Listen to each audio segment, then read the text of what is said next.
প্রিয় দর্শক, আসসালামু আলাইকুম। আশা করি আপনারা সকলে ভালো আছেন, আমিও ভালো আছি। প্রিয় দর্শক, আমরা ভালো আছি, কিন্তু আমরা কি বেশি ভালো হয়ে যাইতাছি যে ভালোর কারণে দিন শেষে জুতার বাড়ি খাইতে হয়? ইউনূস সাহেব হইছে সেই ভালো, ডোনাল্ড ট্রাম্প তাও বুদ্ধিমান। ডোনাল্ড ট্রাম্পের মূর্তি আর ইউনূস সাহেবের মূর্তি আর শাহবাজ শরীফের মূর্তি বানাইছে কলকাতা হিন্দুরা, এবং অসুরের মূর্তির রূপে ওইখানে মূর্তি বানাইছে ইউনূস সাহেবের, ডোনাল্ড ট্রাম্পের, শাহবাজ শরীফের, তাই না? প্রিয় দর্শক, শাহবাজ শরীফ 2 দিন আগে যে কথা বলছে, হিন্দুত্ববাদীরা রাষ্ট্রের শান্তির জন্য হুমকি, যে কোনো রাষ্ট্রের আঞ্চলিক নিরাপত্তা, বৈশ্বিক নিরাপত্তার জন্য হুমকি, আসলেই একমত। হিন্দুত্ববাদীরা সব জায়গায় প্রশিক্ষণ নিতেছে এবং বাংলাদেশের বিভিন্ন পাহাড় জঙ্গলেও প্রশিক্ষণ নিয়ে হিন্দুত্ববাদীরা কাজ করে। এই জন্য তারা কিন্তু আমাদের দেশের জন্য কিন্তু এক ধরনের হুমকি, প্রথমত।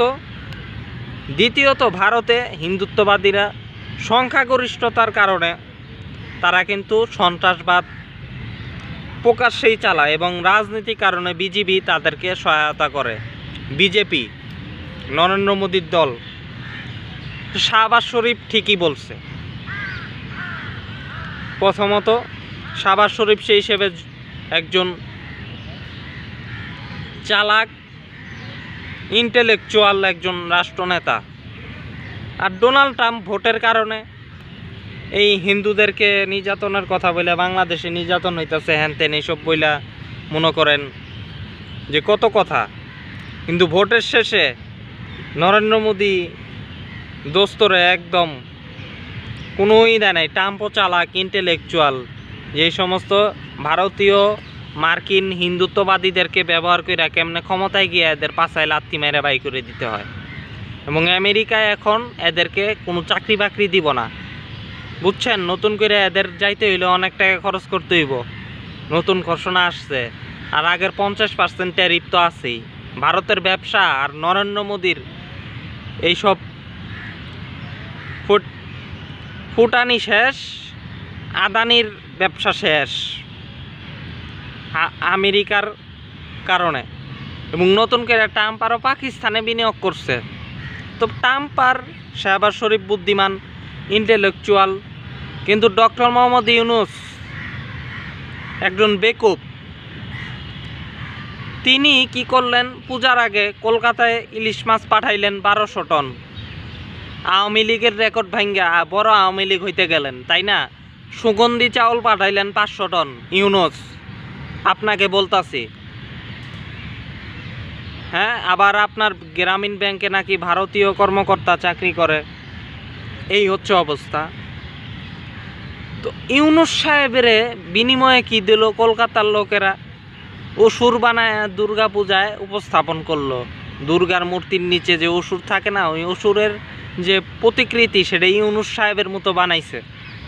ইউনূস সাহেবের প্রতিকৃতি বানাইছে অসুরের রূপে, বুঝছেন? এই হয়েছে কলকাতা থেকে পাওয়া গেল 1200 টন ইলিশ, 1200 টন ইলিশ আর 500 টন চাউল। এই ভিক্ষুকদেরকে যে দিছেন, আসলে এরা তো নিচু, এরা নিচু জাত, এদের জাতটাই নিচু। যে আপনি বুঝেন না কিছু? ইউনূস সাহেব চট্টগ্রামের একজন সুন্নি, একজন মুসলিম। আপনি যদি না বুঝেন তাহলে কে বুঝবো? অথবা আপনি কি বুঝাও কি বেকুবি করেন, নাকি ভান করেন, নাকি ভারতের কোলে চইরা বসার চিন্তা ভাবনা, নাকি আওয়ামী লীগ সাজেন?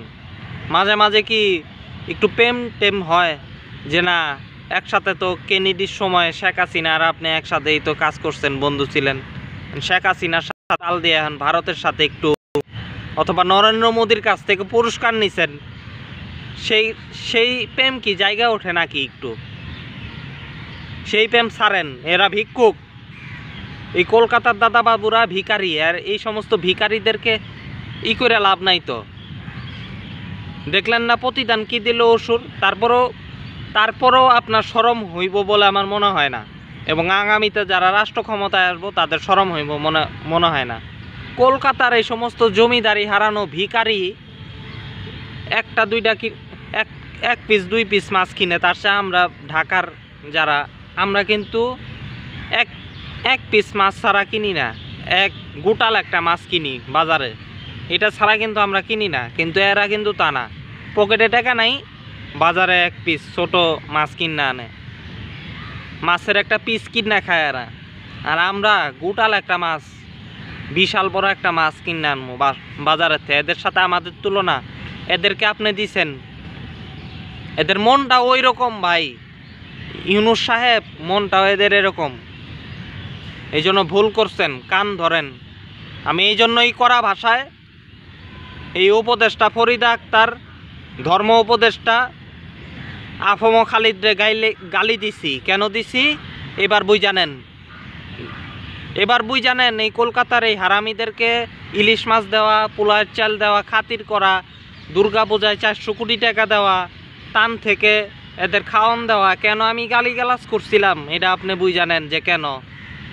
গালিগালাজের ফল আমি বলছিলাম না, পায়া গেছেন, অনেক আগেই পায়া গেছেন, 2 দিনে হয় নাই, একটা ভিডিওতে এদেরকে ধুইছি, পায়া গেছেন।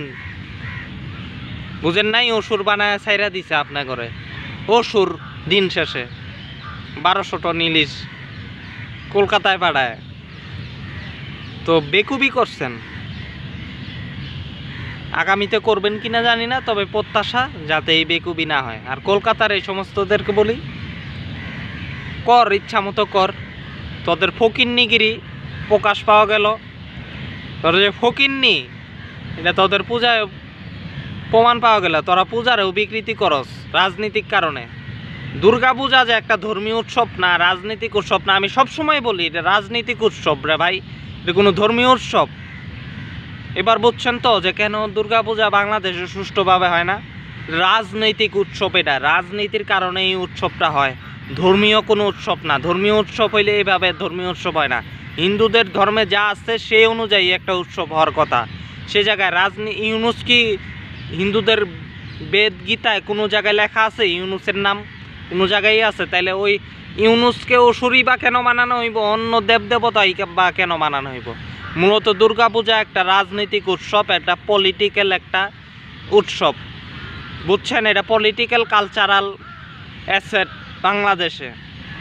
এই জন্য আমি এটার বিরোধিতা করি এবং আগামীতেও করবো আরও বেশি করে, এখন তো আরও করবো।